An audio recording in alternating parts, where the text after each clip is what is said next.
기도합니다. 아멘. 네, 오늘 성경 말씀은요 마가복음입니다. 마가복음 6장 30절에서 46절까지예요. 주보에는 3절이라고 되어 있는데 30절부터 읽을게요. 마가복음 6장 30절에서 46절까지 말씀입니다. 우리 이렇게 한번 읽어볼까요? 제가 한 절, 여러분이 한 절. 제가 한 절 읽고 여러분이 한 절 읽고, 자 박자 잘 맞춰가면서 읽읍시다. 제가 읽겠어요.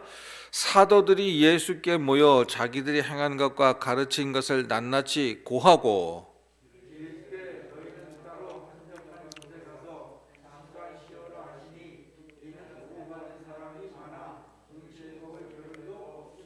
예배를 타고 따로 한적한 곳에 갈새.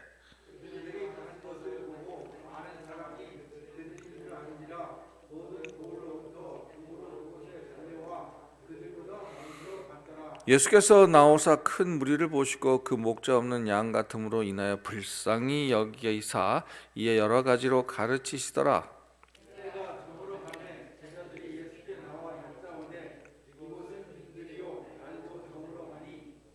우리를 보내어 무리를 보내어 두루 촌과 마을로 가서 무엇을 사 먹게 하옵소서.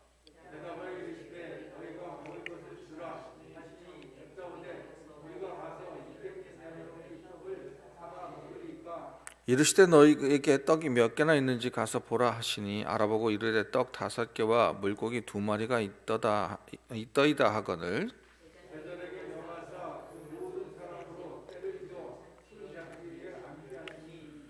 때로 100명씩 또는 50명씩 앉은지라.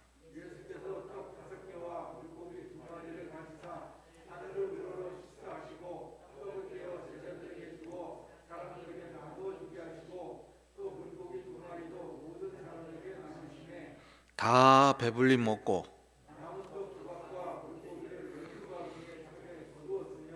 떡을 먹은 남자는 5,000명이었더라.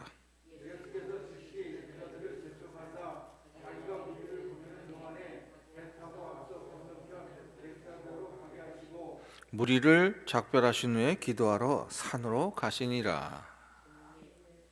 예, 46절까지 말씀이죠.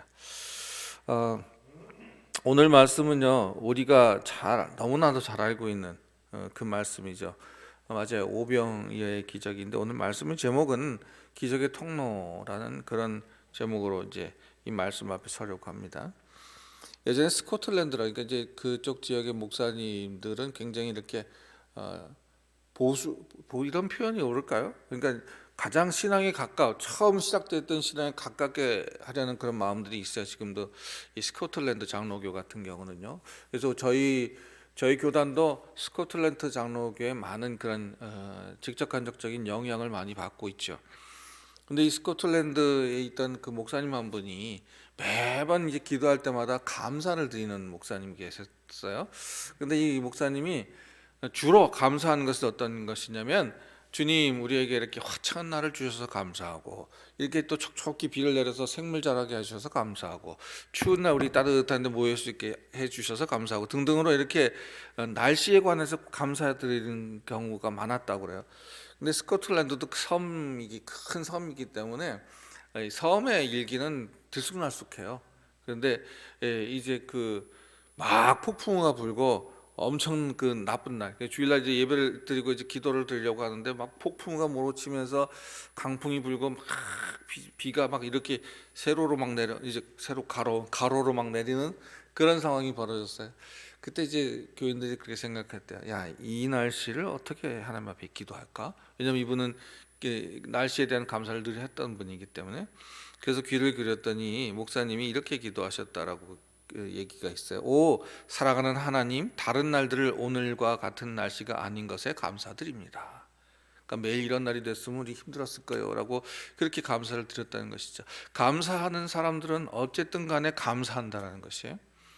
그래서 감사는 체질이라는 것이죠. 어떤 체질이냐면 천국인의 체질, 예수님 때문에 바뀌어진 삶을 살아가는 사람들의 그 체질이라는 것이죠.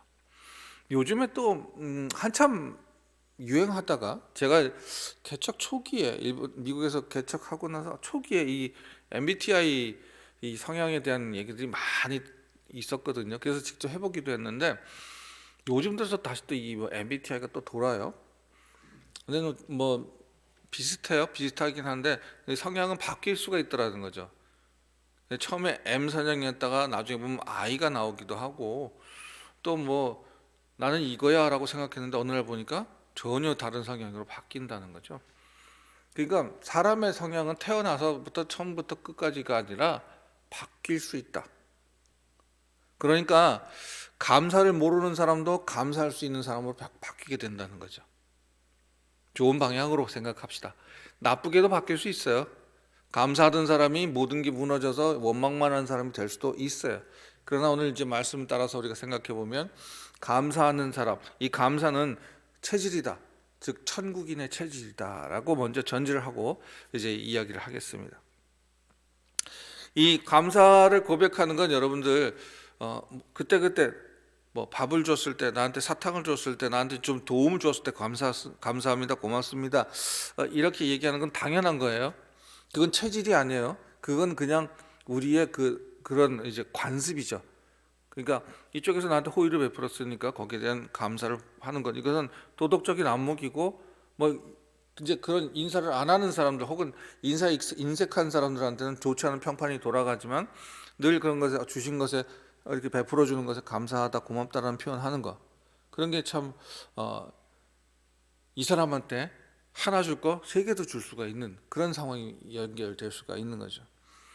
그런데 감사는 근데 오늘 여기서 이제 본문에서 이제 또 오늘 제가 앞에 예화를 들었던 이 그 스코틀랜드의 한 목사님의 감사는 그냥 받은 것을 따져봐서 감사하는 게 아니라 무조건적인 감사라는 거죠. 악조건 속에서도 감사한다. 이게 체질이죠. 나한테 유리한 것이 있을 때 감사한다. 이게 체질 바뀌었다고 착각하지 말아야 되는 거죠. 그러니까 여러분들은 어떨 때 감사하세요?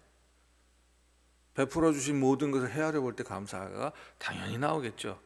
근데 주신 걸 뺏어갈 때도 우리가 또 감사할 수 있는 상황이 분명하게 일어나게 되는 줄 믿습니다. 근데 오늘 보니까 이제 이 감사를 고백하는 것이 계속 반복이 돼요. 계속해서 반복으로 거듭되면 이것이 나의 후천적 습관이 된다라는 것이죠. 태어나면서부터 가진 습관들이 있어요. 태어나면서부터. 그런데 습관은 반복해서 얻어지는 거기 때문에 태어나면서 갖는 걸 이제 뭐 흔히 천성이니 뭐니 그러지만 태생이 그렇다는 거 얘기를 하지만 실질적으로 계속 반복되면서 훈련되었기 때문에 그것이 내 습관이 되어진 거죠. 일어나서 찬물 마시는 거. 저는 요즘은 좀 이게 이제 그 신체적인 기력이 떨어지는 거니까 그래서 그런지 찬물을 벌컥벌컥 못 마시겠더라고요.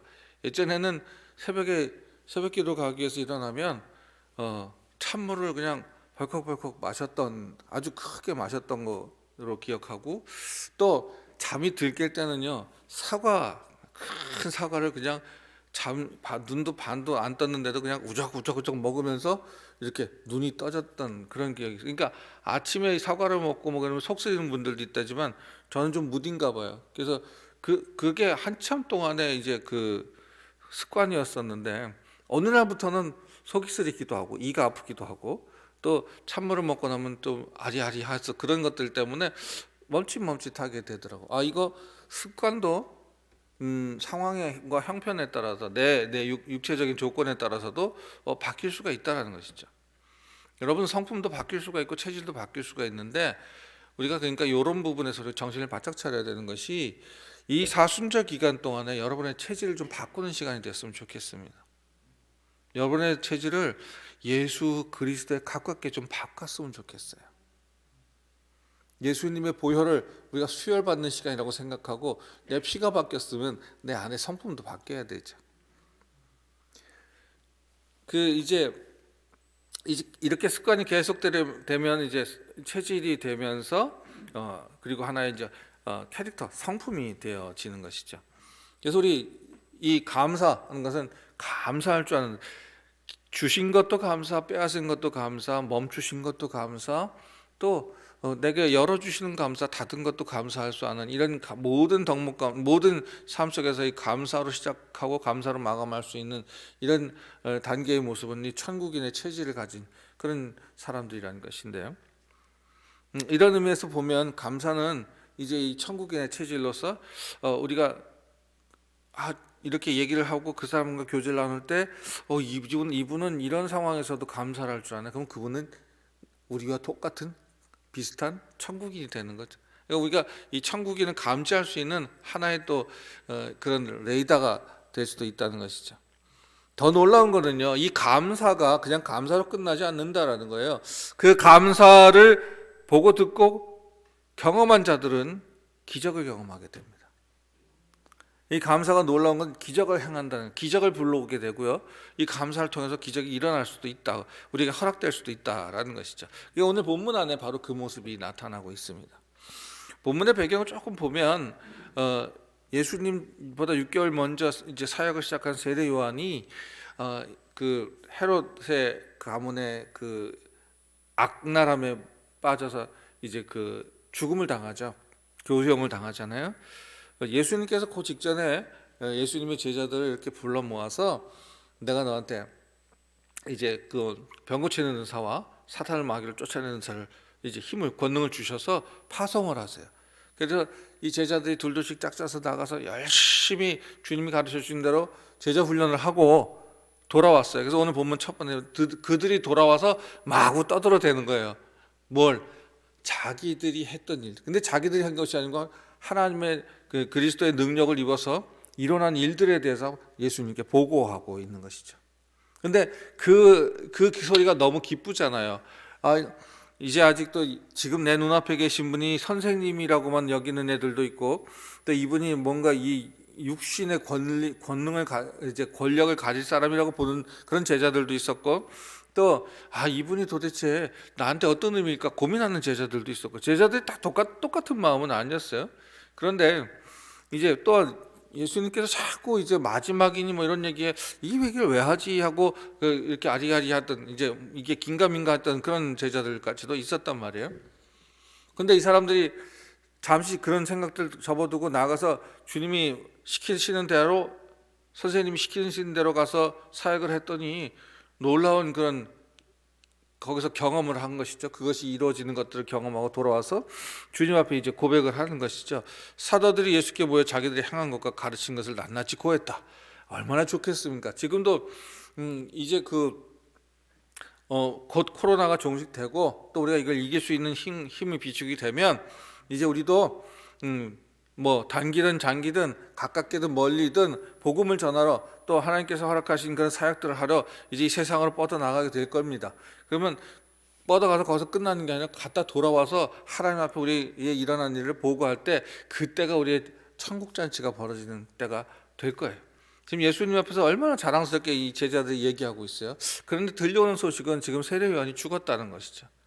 그러니까 이제 육신적 영육간은 지금 영으로는 기쁘지만 육신은 굉장히 지쳐 있을 거라고요. 여기저기 돌아다니면서 이제 복음을 사역을 했던 이 제자들이기 때문에 굉장히 지쳐 있는데 좋은 소식을 듣고 서로 좋아하고 있다가 세례 요한이 같은 사역자이며 또 앞서 갔던 사람이 그 당시에는 세례 요한이 예수님보다 유명했고 이제 그 사회적으로, 그리고 세례 요한이 혹시 메시아 아니야? 이렇게 생각하는 사람도 있었고, 또 세례 요한이 그 당시에 하나님께서 이제 손꼽아 얘기하시는 그 의인이라고 그렇게 칭찬을 받는 그런 과정이 있는 사람인데 그 사람이 죽었다고 하니까 많은 사람들이 이제 상실감을 갖게 되는 거죠. 제자들도 그런 상실감을 보이게 됩니다. 그래서 예수님께서 31절에 너희는 따로 한적한 곳에 가서 잠깐 쉬어라. 그 여기 보니까 음식 오고 가는 사람이 많아서 음식 먹을 틈이 없었다라고 돼 있잖아요. 그러니까 마음을 정리하고 여러분 음식도 어떻게 막 정신없이 먹으면 체하잖아요. 그렇지 않아요? 뭔가 좀 안정되어지고 그래도 좀 음식 먹을 수 있는 공간과 시간과 장소가 좀 보호돼야 이렇게 먹고 좀 추스릴 수가 있는데, 그러지 않으면 굉장히 급하게 먹고 나면은요 부대끼기도 하고 또 탈나기도 하는 것이죠. 제자들은 지금 몸도 지쳐 있고 영적인 그 이제 막 즐거움 속에 있다가 그런 이제 큰 동역자 한 사람이 죽었다는 소리에 마음이 많이 무너지게 되는 거죠. 사역자들도 사람이에요. 사역자들도 쉬어야 돼요. 그래서 사역자들도 많은 감정의 소모가 필요한 이 사역이라는 것이 그런 거죠. 육신의 힘도 필요하지만. 그래서 제가 이번에 월요일 화요일 다녀왔을 때도 정말 이름 없이 빛도 없이 땅 끝까지 나가서 땅 끝이라고 해외가 아니고 여기 농촌에 정말 할아버지 할머니들밖에 안 계시는 곳에서도 정말 헌신적으로 그들을 섬기시면서 목회를 하고 계시는 그런 분들을 봤을 때 한 번도 이렇게 차를 타고 가본 적이 없었다. 오래 간 적이 없었다. 집을 비운 적이 없었다.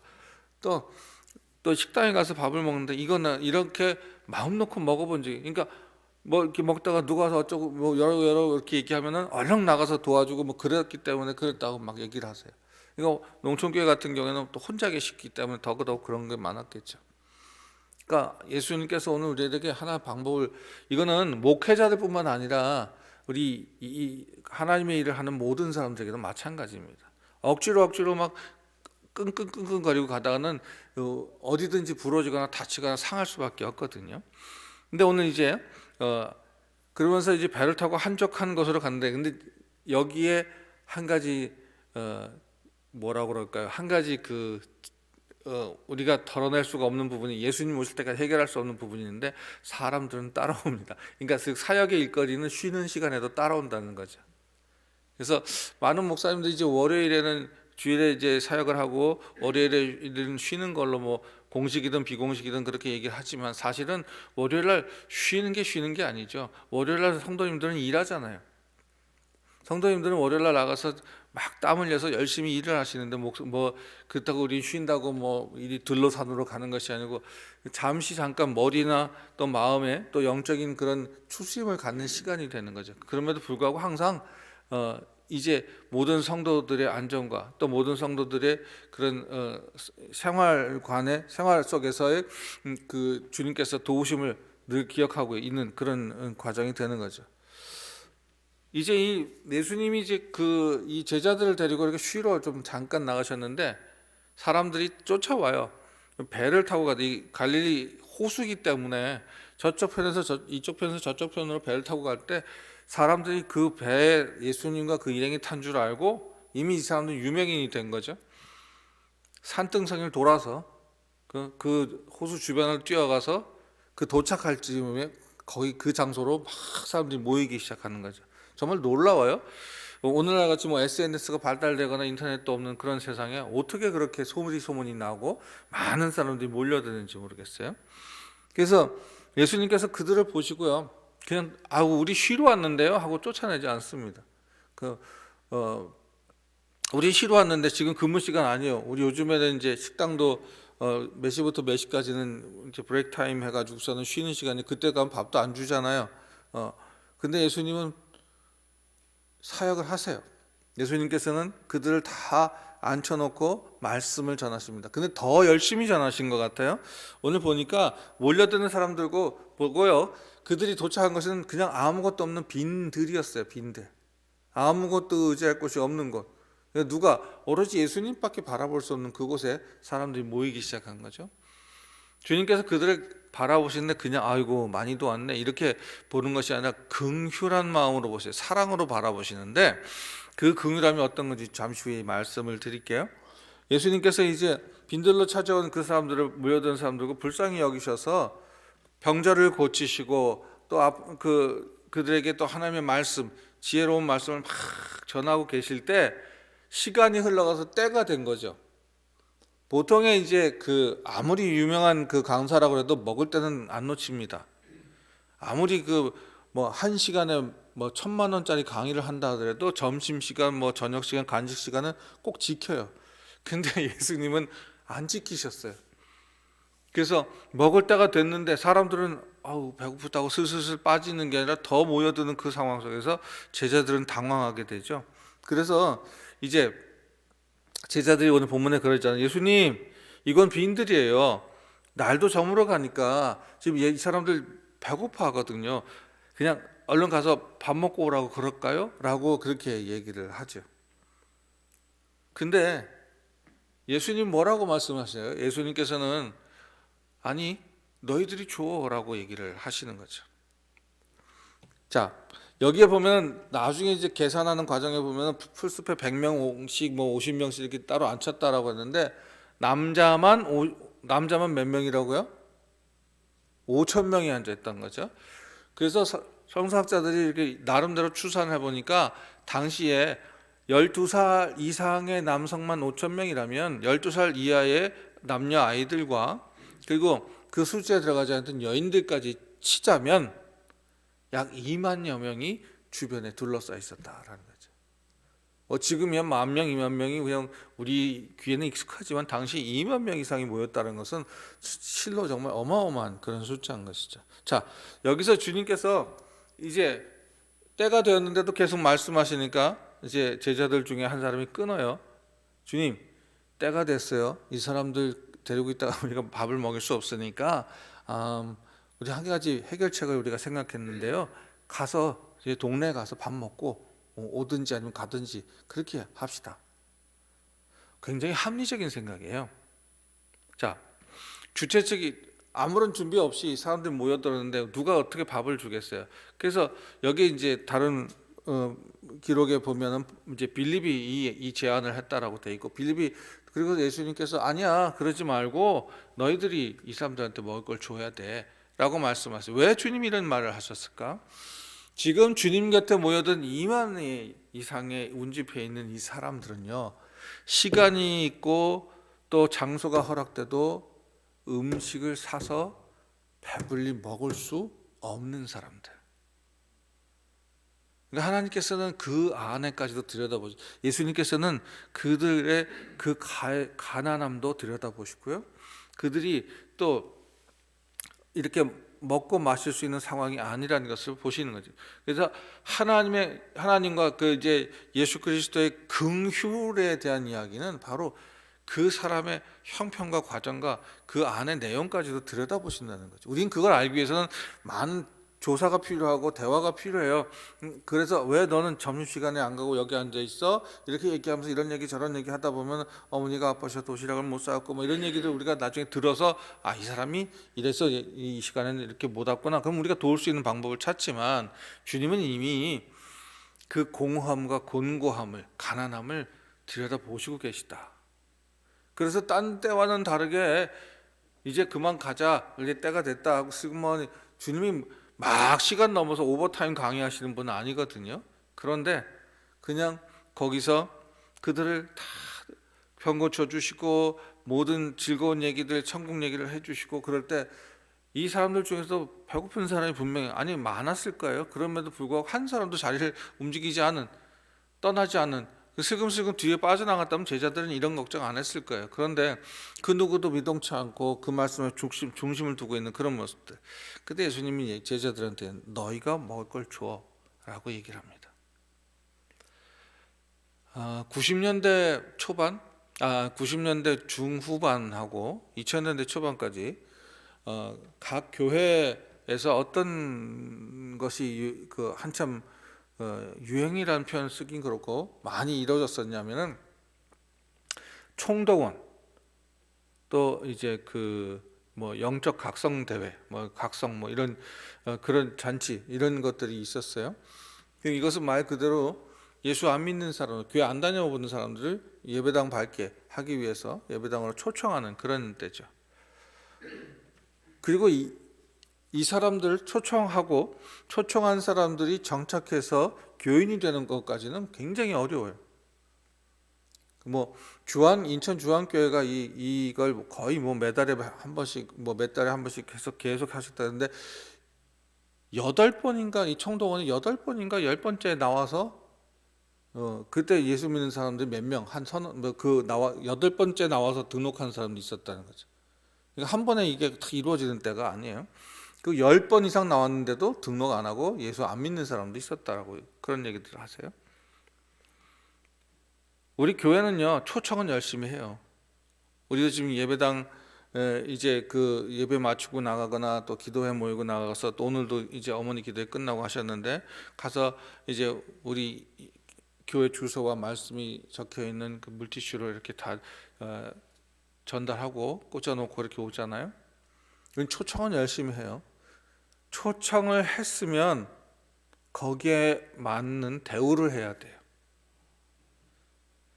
저 사람 내가 안 불렀는데요가 아니라, 교회는 만민의 기도하는 집이고, 교회는요 그리스도의 몸 되는 곳이에요. 누구나 들어올 수 있는 곳이라고요. 이 들어와서 물리적으로, 정신적으로, 육체적으로 해를 끼치는 사람들 아니면 교회는 누구든지 들어올 수 있는 그런 장소가 되는 것이고요. 그 사람들은 어떤 의미든지 간에 초청받은 자들이고요. 그러면 교회는 그 초청받은 자들에 대해서 책임을 져야 되는 거죠. 제자들이 첫 번째로 내놓은 안은 굉장히 이지적인 거예요. 아주 이성적인 것이죠. 자, 우리가 이건 근데 이성적이지만 결국 뭐냐? 우리는 책임지지 않겠다라는 거죠. 이들 그냥 보내서 자기들이 먹을 수 있는 데 가서 먹고 오게 합시다.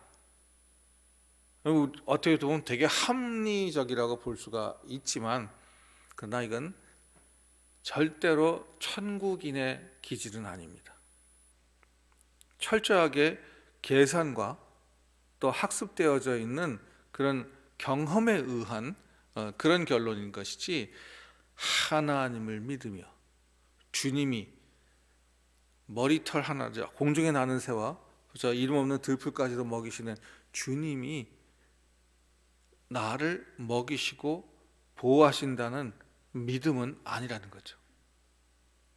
그래서 많은 교회들이, 저도 한번 그런 꿈은 꿔봐요. 만약 우리 교회에 주님이 이 교회의 부흥은 또 하나님께서 허락하시는 이 사람들의 그런 마음의 움직임은 하나님께서 허락하시는 거죠. 하나님께서 허락하셔서 이 자리가 점점 꽉 차올랐을 때 우리가 그들 제대로 영접할 수 있을까?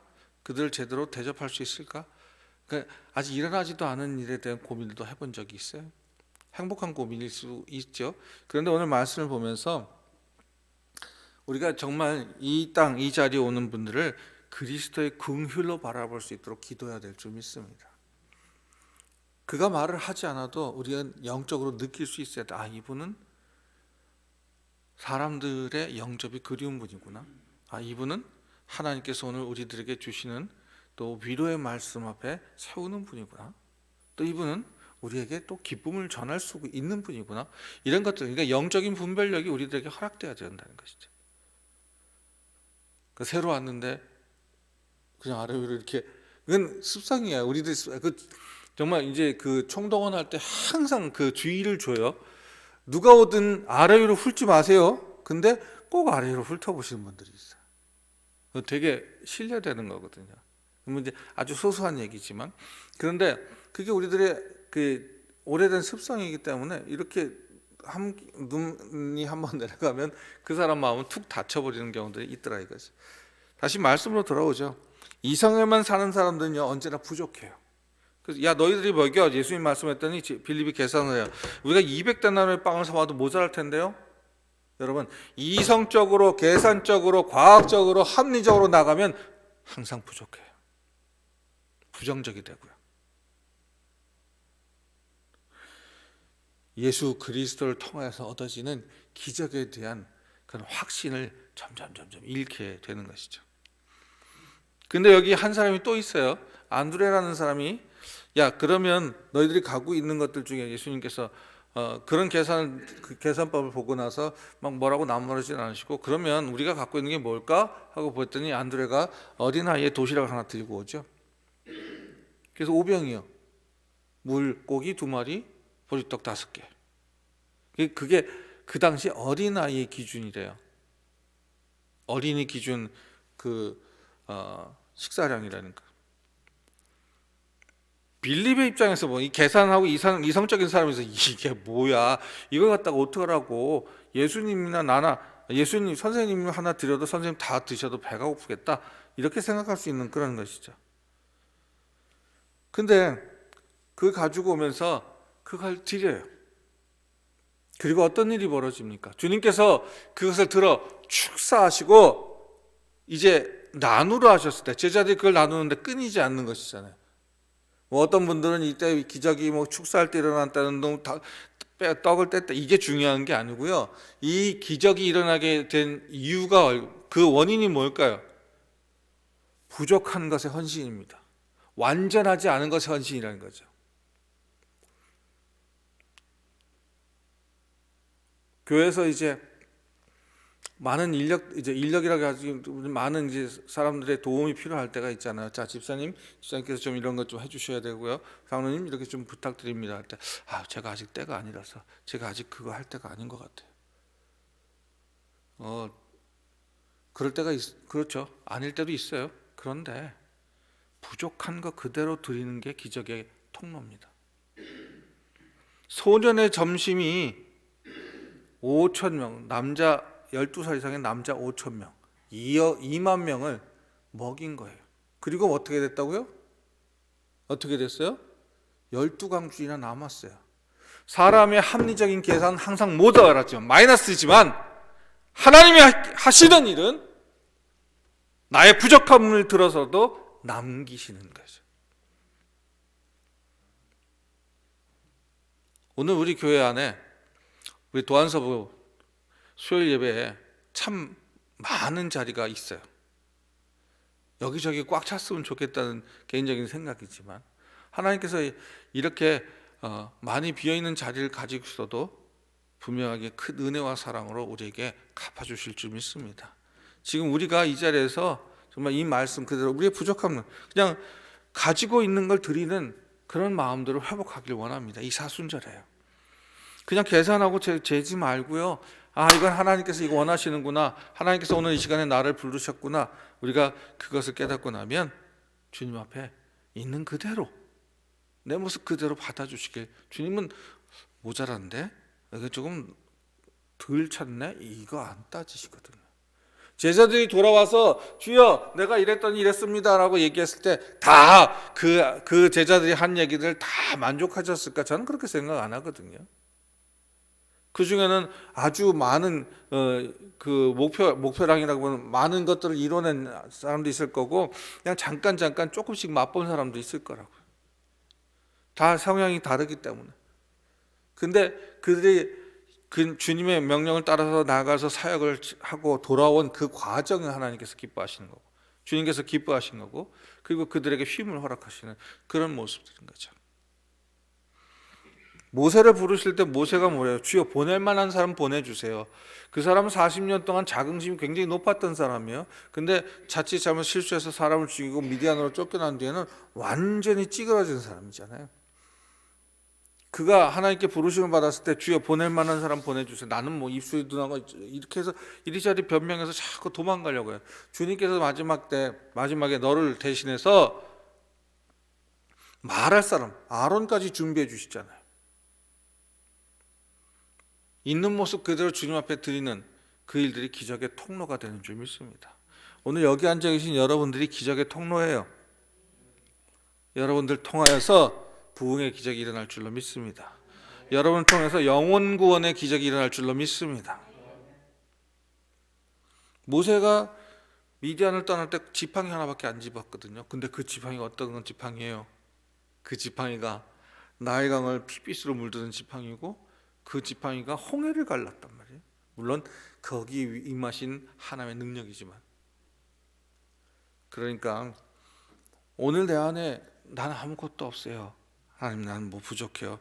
나 나이도 많아요. 나 아무것도 몰라요. 이것은 부끄러운 핑계일 것 같아요. 하나님께서 오늘 우리에게 허락해 주신 이 시간들, 그것을 우리의 가진 것이 많고 적음이 문제가 아니라 그대로 드리면 주님께서 그것을 요긴하게, 알맞게, 확실하게 써 주실 줄로 믿습니다. 그래서 주님, 기적의 원리는 남아요. 사람의 원리는 부족해요. 마이너스지만 예수 그리스도의 예수를 통한 이 기적에는 남아요. 12광주나 남았다는 것이잖아요. 그리고 하나님께서 이제 예수님 41절에 보면 예수께서 떡과 5 물고기 2마리를 가지사 하늘을 우러러 축사하시고 떡을 떼어 제자들에게 주어 사람들에게 나눠주게 하시고 물고기 2마리도 모든 사람에게 나눠주매, 즉 모든 기적은 하나님께 달렸다는 거죠. 모든 것은 하나님의 말씀, 하나님께 있다는 그 말씀이고요. 자, 이것은 우리 앞에 있는 모든 문제를 뚫고 나가는 과정 속에도 오로지 주님께 맡기고 하나님 앞에 마지막 이 뚫고 나가는 일에 큰 힘을 주는 것은 주님의 말씀에 있다는 것을 우리가 기억해야 될 줄 믿습니다. 그래서 내가 헌신할 때는 어떠냐? 언제인 것 같아요? 내가 아플 때, 내가 힘들 때, 내가 정말 무너지고 싶을 때 주님 앞에 맡기시는 여러분 되길 원합니다. 하나님께서 여러분을 들어서 5천 명 아니 2만 명을 아니 이 지구상의 모든 인류를 구원하는 도구로 사용해 주실 줄로 믿습니다. 이제 우리 아무리 가진 적이 적다 하더라도 주님 앞에 가지고 가면 주님께서 나누다 풍족하게 남겨 주신다는 거, 그 우리의 믿음 되길 원합니다. 그러면 우리는 어떤 상황에도 감사할 수 있는 천국인의 체질을 획득하게 될 거거든요. 이제 오병이어 기적 때는 그 작은 소년의 도시락의 헌신이 기적의 통로가 되었다고 설명해 줄 수 있지만, 이제는 사람을 살리고 세우는 이 도안서부교의 기적의 통로는 여러분들이, 여기 앉아 계신 여러분들이, 또 이 예배에 참여한 여러분들이 되기를 소원합니다. 그러므로 이 말씀에 순종하고 또 차고 넘치는 복 받는 저와 여러분들 남깁시다. 걱정하시지 마시고 남기셔서 더 큰 사랑에 사용하고 또 하나님의 이 그 천국인의 체질 주시는 체질을 통하여서 사람을 살리고 세우는 일에 앞장서기를 소원합니다. 기도하겠습니다. 모든 삶의 주관자 되시는 주 여호와 아버지 하나님, 우리는 지금 매우 갈급하고 목마른 시기를 살아가고 있어요. 경제적으로, 육체적으로 연약한 상태에 지쳐 있습니다. 또 전염병으로 궁핍과 결핍이 우리에게 서로 이제 맞물려서 참 힘들게 돌아갑니다. 이런 때 더욱더 주님께 드리는 삶을 살게 하여 주시옵소서. 그리하여 부족한 그것으로 기적의 통로를 이루시는 주님께 모든 걸 맡길 때 나의 작은 드림을 통하여서 아버지 하나님께서 큰 은혜와 사랑으로 이끌어내실 줄로 믿사오니, 주여 나의 작은 드림을 받으시고 축복하셔서 수많은 사람이 먹고 마시는 역사를 보여주소서.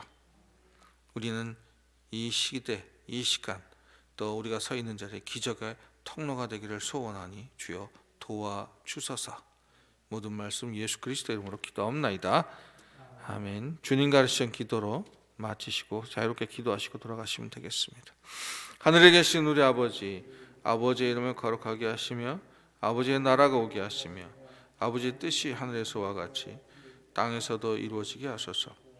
늘 우리가 우리에게 잘못한 사람을 용서하여 준 것 같이 우리의 죄를 용서하여 주시고 우리를 시험에 빠지지 않게 하시고 악에서 구하소서. 나라와 권능과 영광이 영원히 아버지의 것입니다. 아멘.